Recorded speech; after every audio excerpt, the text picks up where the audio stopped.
Welcome back to RGR Football. I'm Ryan. This is me going rogue on the Kansas City Chiefs and the NFL, especially in these playoffs. And today we have to do the business of the NFL and the pro scouting department is doing with the Kansas City Chiefs. And that is they are preparing for these Buffalo Bills. Now, you saw Dan's breakdown of what the Chiefs have been doing lately. Today, we're looking forward to this AFC Championship game progression against these Buffalo Bills. And I'm going to show you some of the things that they've done since the last time that this team saw them. We'll break down the film and give you a couple of ideas of what to watch for, what the Chiefs are thinking, and what they have to be wary of. If you're new to the channel, make sure you click the like and the sub and the bell notification so you know what comes next. We always have something. We'll have the game plan video coming soon, as well as the festivities over the weekend, the Kingdom Corner with Danilo, as well as something on Sunday morning for you. I'll have pregame nice and early. And we're going to start here looking at the defensive side. What has been working against the Bills' defense? Now, the defense in Buffalo is athletic. They've got one great corner in Tre'Davious White, who kind of leads the pack. Poyer's a very good safety, a guy that I'd like in Kansas City eventually as a free agent. I don't know what the future holds in terms of salary costs, that kind of thing, but that's just something to keep an eye on. Milano's kind of a key for them at the linebacker level. Games that he's active in, they have a tendency to play much better in pass coverage. And that doesn't go for this particular play because Trey White's somebody that we're going to watch here. This is something that the Colts were able to accomplish, and it's a kind of a nifty little thing that they're going to play against what is going to be a cover 4, which is both the safeties diving back and basically quarters split across the field. White's got one of them, but he bites on a route. And as we roll this forward, you're going to see Doyle's the guy that has to be the focus of the play. He's going to run an under route underneath the top of what you're going to see here with Trey White. As they come off the ball, Trey's backing. He's got this deep. He would be the quarter out here. As you see, quarter here, quarter here, quarter here. But he's biting on this change of direction here. Now, Milano here is diving for, not diving really, he's moving laterally. He's got the underneath zone as Edmonds has here in the middle. And you're going to watch that crafty Doyle just cuts right off of this stutter here because he knows that Trey White is going to match. It's a cover 4 match type concept. I don't know exactly what the terminology is the Bills use. But because this route is crossing his face, Trey White's going to actually jump on it. And that's going to open up the room for Doyle to scoot underneath and up. And boom, he is all alone. Now, this is something that we could easily see Travis Kelce do. It's something to think about. We come to the second play, and this is a different play going into the same end zone. What you don't see over here is Pascal, their receiver, that's lined up just off the screen. And he's going to do something that the Kansas City Chiefs do quite often. He's going to run a little drag underneath. As all of this congestion over here kind of bails apart, I'll slow this down a little bit so we can take a look at it. As we roll, you're going to see him come in from the side, and he's just running this nice low drag underneath the linebackers, underneath the corner, and boom, he's wide open. This is very similar to something that we saw Tyreek Hill do last week with great effect. It's something they can do again. On the third play, I just want to show you what the Dolphins were able to do because this is going to be a shell that Tua saw here late in the season, but Patrick's going to see as well, and that is their standard too high safety zone look. You see corners here. That's probably a long length of the field cover 4. Now, they might break that off and leave it a 2 with an underneath zone by the corners, which would leave them here, here, here, and here. But more likely, they're apt to carry because watch how this particular corner attacks the wide receiver as he stems off of his route. Let me make sure I have this at a nice slow pace for everybody. As we come off, he tries to jump that route because he felt he had help underneath. You can see the other corner is going back too, so this probably was a cover 4. As they come back, now he's slipped behind him, and Tua did a good job here. This is something to keep in the back of your mind. Too high, it's very tight. You have to go towards the sideline if you want to try to get it, and you have to get your wide receiver to beat your man off the spot. A little underthrown. It could have led him a little bit better, but that's a nice throw. Something the Chiefs will easily be able to replicate. All right, and now we move on to defending the Bills because I think this is going to be the part where the game is won or lost. Patrick Mahomes and the offense, I think, are going to be fine. I think Patrick will be fine. As I'm recording this, he has been at practice this week. I feel like he's going to progress that even farther. I don't anticipate any problems. So I'm assuming that with him out there, hopefully the toe is good enough that he can do his normal thing. We'll talk about that here coming up. But this is important because whether or not the Bills offense is able to hit its peak, which hasn't been terribly high the last few games in terms of offensive output.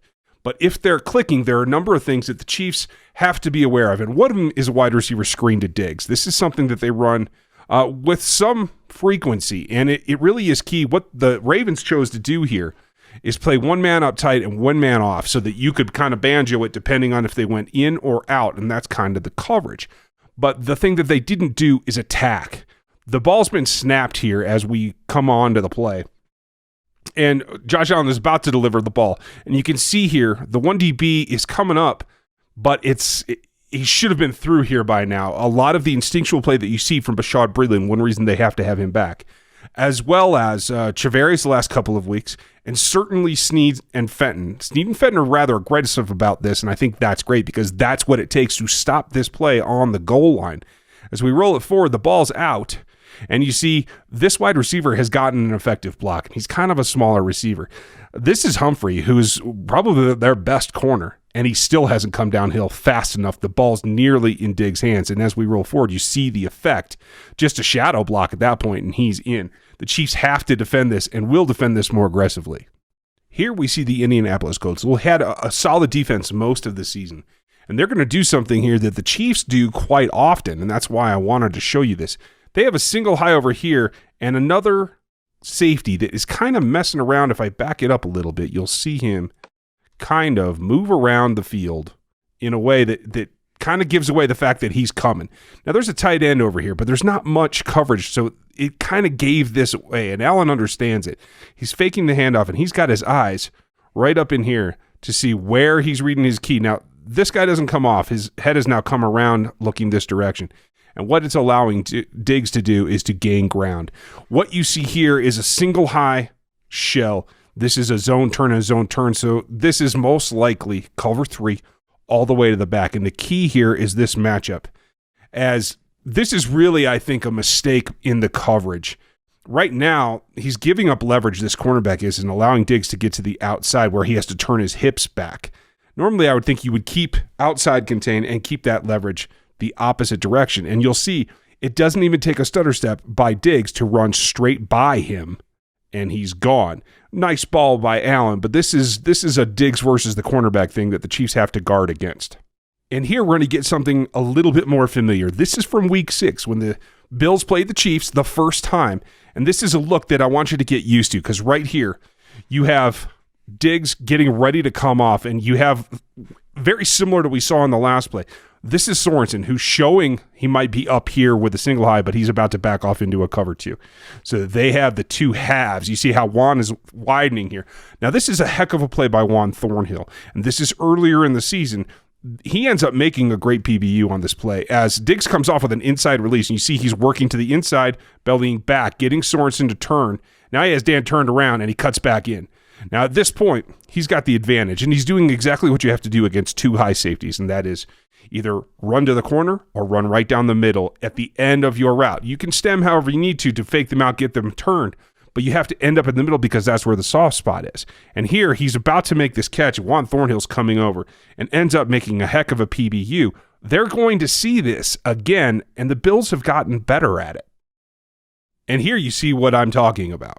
This is the Bills doing the same thing to a different team. And yes, you can see he's in this same position down the middle of the field. He started in a different one, but again, he is splitting the difference in the safeties. If we back up to the top of the play, he's actually aligned in here on the inside, and you see that there's a safety here. He's doing a very good job, actually, of masking what his assignment's going to be, because he is going to bail to one of the two high safeties, and that's this other safety looking him off. As he does, he just turns just as it snapped. Really nice timing, well disguised, and kept them guessing, but whether it's too high or the fact that this safety might just be over here in kind of a over-the-top match situation, it still leaves you that you can stem off of here and get back to the middle of the field. Now it's a race between this DB turning backwards and Diggs coming off of his route. Here, he actually gives a stutter and gets back to the inside on purpose with a more direct route. That was a linebacker, and he makes that grab in the same way and comes up with the ball this time. They will do this against the Chiefs again. Now, I want to emphasize that Stephon Diggs is not their only weapon, and this is where the similarities of Josh Allen and Patrick Mahomes actually come in. If you saw that real quickly, I'm going to back that up.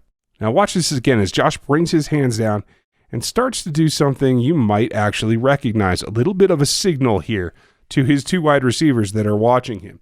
He sees something that tells him he's got a blocking matchup he likes. This is going to be an RPO that he's going to pull out and take for a run. And this is not just the comparison of the big arm that Allen has compared to the big arm of Mahomes. And they are right there. If they do some kind of throw off, I think Josh Allen has a chance to beat Patrick Mahomes.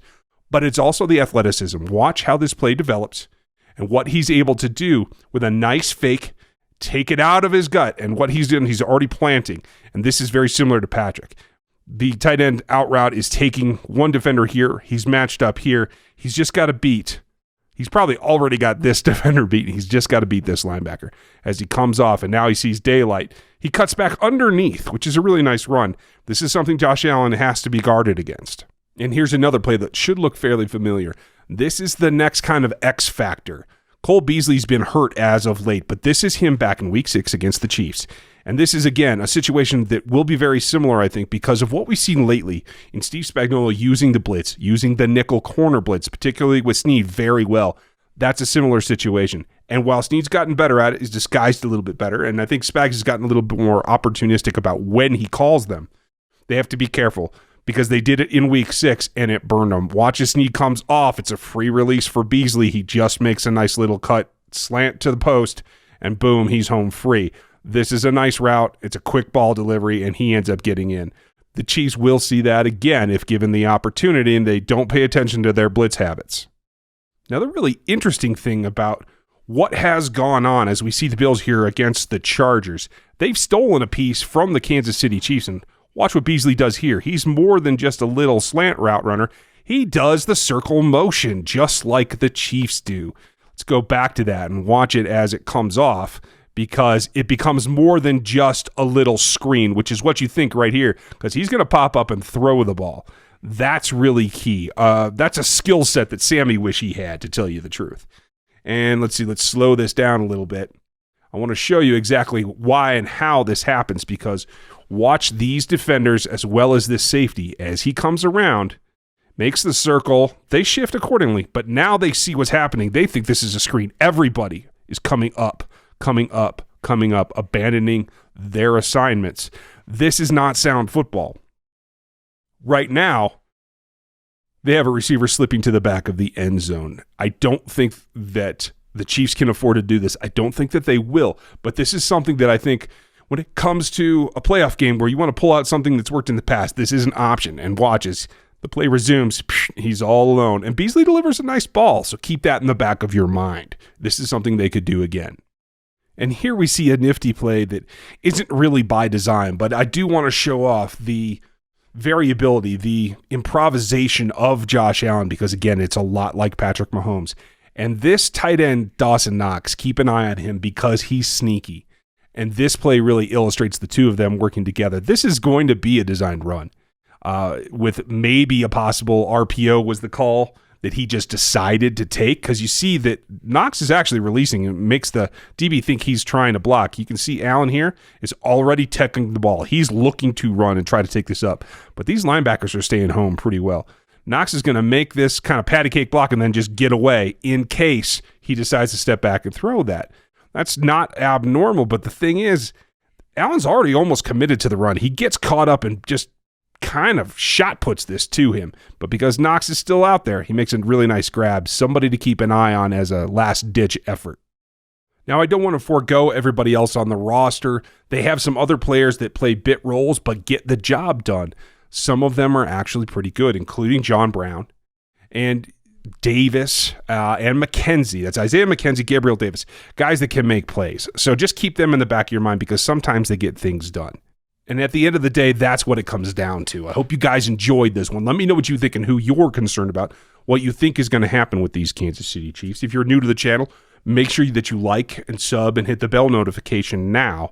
This is going to be an interesting game. There's a lot going on here. They have some bit players that can play a role as well. So, yes, this is an improved Buffalo Bills team from what we saw in Week 6.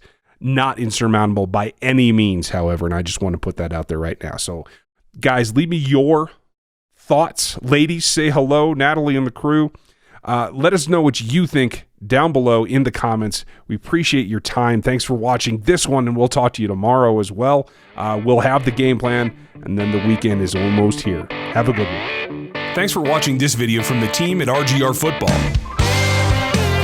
Click these videos to see more, and subscribe to RGR Football.